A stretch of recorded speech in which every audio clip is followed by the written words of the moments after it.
Hello, ladies and gentlemen. Welcome back to my channel, Financial Intelligence. I am your host, Joseph Juarez Conley, and today's topic of discussion is going to be the free market. Honestly, today I didn't get time to get a quote. Usually I do, but I didn't get the chance to.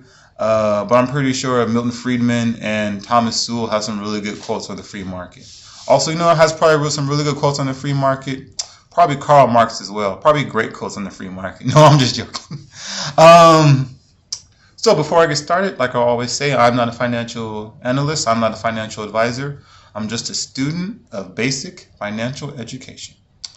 So this morning I woke up and I noticed that the contract price of silver was pushed down. I believe it was 50 cents. And for those people who are in, silver and other commodities, it's normal. And we usually just buy the dip. But then I got, was thinking. Then I was doing this. I was walking. By the way, I was walking to work when I was doing this thinking. Uh, these people who manipulate and control and suppress these contract prices can only do it so much. Amidst a pandemic, supply chain issues, protests worldwide, and massive inflation that the contract price of silver have went down 50 cents. Okay. But like I said, these people can only control, manipulate, and suppress so much, because eventually these things correct themselves, and that is the free market. The free market will always correct itself, and eventually we're going to have a crazy movement where these prices will shoot to the moon. And then also started thinking about other movements that happen. And first some reason I started thinking about the movement that happened in Wall Street Reddit bets. Again, you had a group of people who decided they wanted to push up a stock, and they did. I believe it went from like $3 all the way up to $400 in a short amount of time. And for those who were positioned early, made huge gains. But yet again, because of control manipulation, the investment apps that were used they started to control how much positions these people could purchase, or some of them closed in general, and a lot of people didn't get to get their position in. But also Wall Street closed because they were losing billions of dollars, and the whole situation was just it was amazing to see.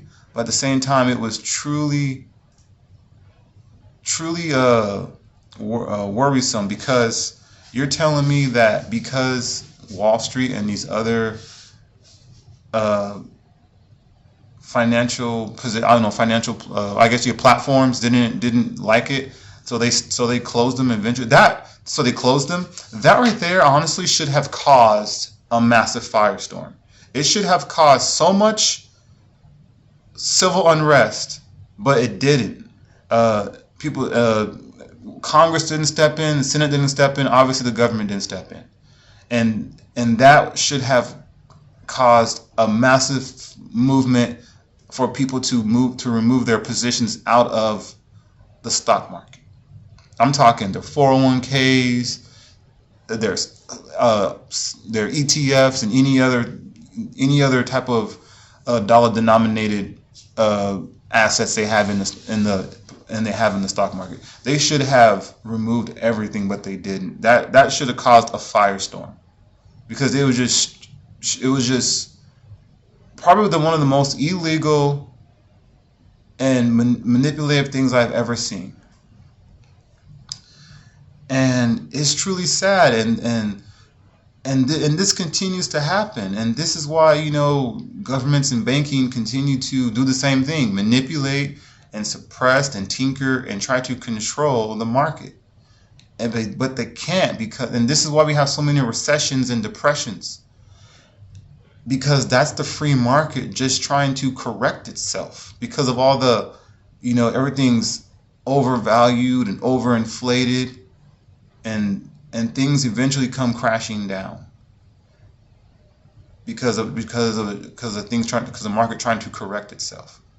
The free market cannot be beat. It will always find a way to fix itself. And this next time around, when it does, it's going to be, because of all the monetary and fiscal policy, it's going to be so bad. I can only imagine. It's going to be devastating worldwide. But then that's not all bad. Also one thing also I was thinking about. Well, I was thinking about like on Saturday and Sunday, you go to the flea market or the swap meet. That right there in itself is so beautiful, because that, when you go there, you have like me, the consumer or the buyer, and then somebody else who's the producer or the seller, and they have a good that I want, and I purchase it and I buy it, and they get the money, and guess what? Both parties win. And that right there in itself is free market on a micro level, but also that's true capitalism, and which is so beautiful. And at the same time, those who make a profit, nobody's reaching in there, reaching over and taking a percentage of their gains. And it's just an awesome, remarkable concept. The free market is a beautiful thing when there's no tinkering and manipulating. It's amazing. And so what we have, our I guess you say our economy is not capitalism. Ours is, I want to say it's communism or Marxism, because all it does is continue to just make those who are in very wealthy positions wealthier, and just causes massive disparity for everybody else who is not wealthy. But eventually, like I said, things will correct themselves. The free market will correct themselves. As always, like I say in my videos, always self-educate, share, and educate others. Thank you very much, and have a wonderful day.